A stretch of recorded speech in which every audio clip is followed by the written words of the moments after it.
जय श्री हरि विष्णु सभी को। बृहस्पतिवार का व्रत देव गुरु बृहस्पति और भगवान विष्णु जी को समर्पित किया गया है। इस व्रत के कुछ नियम हैं। हमें क्या करना चाहिए? सुबह स्नान करके पीले वस्त्र पहने, भगवान विष्णु और बृहस्पति देव की पूजा करें। केले के पेड़ की पूजा जल, हल्दी, चना दाल अर्पित करके करें। व्रत कथा सुने या पढ़ें। पीले भोजन चना दाल, खिचड़ी, बेसन का सेवन करें और भोजन सिर्फ एक ही समय करें। ब्राह्मण या जरूरतमंद को पीली वस्तु दान करें। क्या नहीं करना चाहिए? इस दिन बाल और नाखून नहीं काटने चाहिए, कपड़े नहीं धोने चाहिए, नमक से परहेज करना चाहिए, केले के पेड़ को काटना या नुकसान नहीं पहुंचाना चाहिए।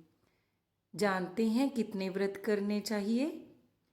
सामान्यतः 16 गुरुवार व्रत करने का विधान माना जाता है। कुछ लोग 21 या 27 व्रत भी करते हैं। मनोकामना पूरी होने पर उद्यापन करना जरूरी है। शास्त्रीय दृष्टि से 16 व्रत का संकल्प सबसे अधिक प्रचलित और स्वीकार्य है। हम ये व्रत कब शुरू कर सकते हैं? शास्त्रों के अनुसार किसी भी शुक्ल पक्ष के पहले गुरुवार से हम ये व्रत शुरू कर सकते हैं। विशेष शुभ गुरु पुष्य नक्षत्र श्रावण, कार्तिक या मार्गशीर्ष माह के गुरुवार को बताया गया है।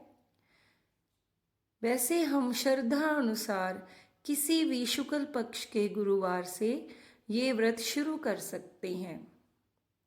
आइए जानते हैं इस व्रत का क्या फल है। इस व्रत को करने से विवाह में आ रही बाधा दूर होती है, आर्थिक स्थिति सुधरती है, संतान सुख और परिवार में शांति रहती है, गुरु ग्रह मजबूत होता है। अभी हम बृहस्पतिवार व्रत कथा सुनेंगे। प्राचीन समय की बात है। एक नगर में एक ब्राह्मण और उसकी पत्नी रहते थे। ब्राह्मण बहुत धार्मिक और भगवान विष्णु के भक्त थे, लेकिन उनकी पत्नी धर्म कर्म में विश्वास नहीं करती थी। वह घर के कामों में भी आलसी थी और किसी साधु संत का आदर नहीं करती थी। समय बीतता गया और धीरे धीरे उनके घर की आर्थिक स्थिति बिगड़ने लगी। घर में दरिद्रता छा गई। एक दिन देवताओं के गुरु बृहस्पति ने उनकी परीक्षा लेने का निश्चय किया। एक दिन बृहस्पति देव साधु का वेश धारण करके उस ब्राह्मण के घर आए। उस समय ब्राह्मण घर पर नहीं थे। उनकी पत्नी ने साधु को देखकर भी अनदेखा कर दिया और उन्हें भोजन या जल तक नहीं दिया। साधु ने कहा, माता, यदि तुम मेरी बात मानो तो मैं तुम्हें दरिद्रता दूर करने का उपाय बता सकता हूँ। लेकिन स्त्री ने उपेक्षा करते हुए कहा, मेरे पास इतना समय नहीं है कि मैं व्रत पूजा करूं। तब साधु ने कहा, यदि तुम गुरुवार का व्रत करोगी, भगवान विष्णु और गुरु बृहस्पति देव की पूजा करोगी, तो तुम्हारे घर में सुख समृद्धि आ जाएगी। लेकिन स्त्री ने उनकी बात को अनसुना कर दिया। समय के साथ उनकी गरीबी और बढ़ गई। घर में अन्न तक नहीं बचा। तब स्त्री को अपनी गलती का एहसास हुआ और उसने मन ही मन संकल्प किया कि वह अब यह व्रत करेगी। अगले गुरुवार से उसने विधि पूर्वक व्रत शुरू किया। सुबह स्नान करके पीले वस्त्र पहने, भगवान विष्णु और बृहस्पति देव की पूजा की, केले के वृक्ष को जल चढ़ाया, चना दाल और हल्दी अर्पित की, व्रत कथा सुनी। वह पूरे दिन श्रद्धा और भक्ति में लगी रही। कुछ ही गुरुवारों में उसके जीवन में परिवर्तन आने लगा। घर में धन आने लगा, पति का काम अच्छा चलने लगा, घर में सुख शांति बढ़ने लगी।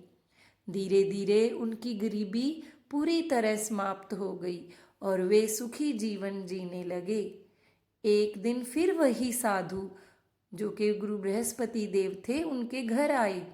इस बार स्त्री ने उनका आदर सत्कार किया, भोजन कराया और आशीर्वाद लिया।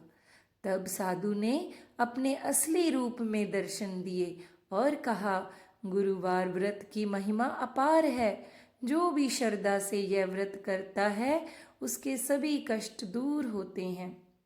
यह कहकर वे अंतर्ध्यान हो गए। बोलो श्री हरि विष्णु भगवान की जय, बृहस्पति देव की जय। अब हम बृहस्पतिवार की आरती का श्रवण करेंगे। ओम जय बृहस्पति देवा, स्वामी जय बृहस्पति देवा। छिन छिन भोग लगाऊं, कदली फल मेवा। ओम जय बृहस्पति देवा, तुम पूरन परमात्मा, तुम अंतर्यामी। जगत पिता जगदीश्वर, तुम सबके स्वामी। ओम जय बृहस्पति देवा। चराचर में तुम ही व्यापक, सकल जगत के दाता। दीनन के दुख हरता, सब सुख के विधाता। ओम जय बृहस्पति देवा। तुम गुरु ज्ञान के सागर, तुम ही हो त्राता। भक्तन के संकट हरते, करते कल्याण दाता। ओम जय बृहस्पति देवा। तन मन धन सब अर्पण, चरणन में तेरे। प्रभु तुम रख लेना, लाज हमारी मेरे। ओम जय बृहस्पति देवा।